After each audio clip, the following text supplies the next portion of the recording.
Well, good morning, everyone from North London, and happy Mothering Day to all of you who are mothers, stepmothers, grandmothers, anything that involves mothering in the world.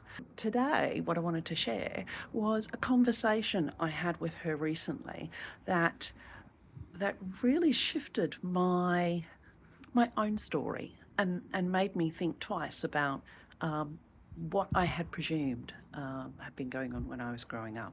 So, to take you all the way back, I was sort of 15 or 16 and looking at what I was going to do after I finished high school.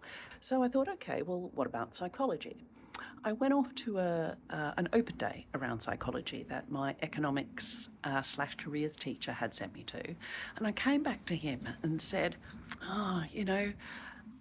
it seems like that for the first few years at least, I'll be sitting in a room doing research or listening to people's problems. That was my 15-year-old view of the future of psychology back in 1986. So he said, well, why don't you consider this new thing? It's a double degree. You do the 2 degrees at the same time. It was at the David Syme Business School, which was the preeminent business school in Australia at the time. And he said you could do your psychology as part of the social sciences in the arts degree, and you could do a business degree like marketing or management. And I thought to myself, that sounds like a plan. So I did a little bit more investigation and decided that that was the thing I really wanted to do. So I informed my mother and at a distance my father. They had been divorced for a number of years by now. And there was kind of surprise and resistance. I was prepared for a little bit of it because both of my parents had said to both my sister and I, you are clever people, you will go to university. And I was thinking, oh, this isn't a university, but it's the only thing that I want to do. I have to get as many points for this as I would for anything like medicine or law. So, I was committed to working to get into this and really following what I thought was the right thing to do.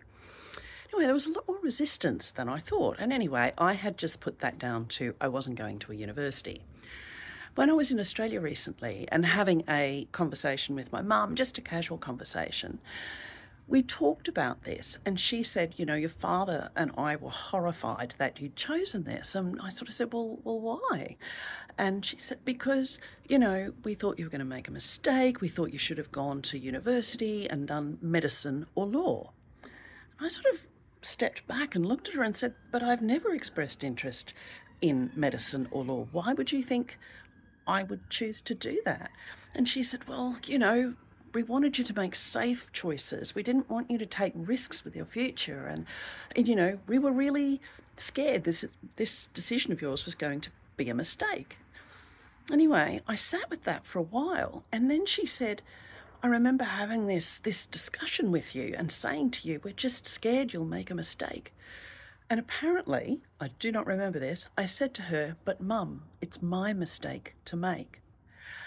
And when I reflect on that conversation, it really rewrites my story, not only about myself, but about that choice I made. In actual fact, that double degree became part of Monash University in my second year of 4.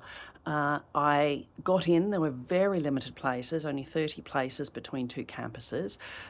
So I was delighted to get in, and I worked furiously to make it happen. And I know that, I know what my mum and my dad were saying, but at the same time, I thought, all of those other women, particularly from Asian countries that I'd grown up with, particularly from places like China and Japan, and their stories about that their parents would only think it was worthwhile them going to university if they did medicine or law. And I thought I wasn't part of that. And it just really repositioned what I thought that story was about me going to university.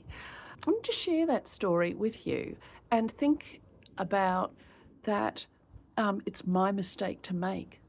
And that was really, I think, one of the first times I articulated my responsibility for my own success and happiness in life. It was a real stand for me and something I really believed in. So I want to pay tribute to my parents and my mother in particular for being willing to give me that space, for being willing to hear me, and for just always supporting me and what I believe is right for me, even though it may be terrifying and scary. Here's to mums everywhere. I love you, Mum, and thank you for always being my biggest fan. Happy Mother's Day, everybody. Bye bye.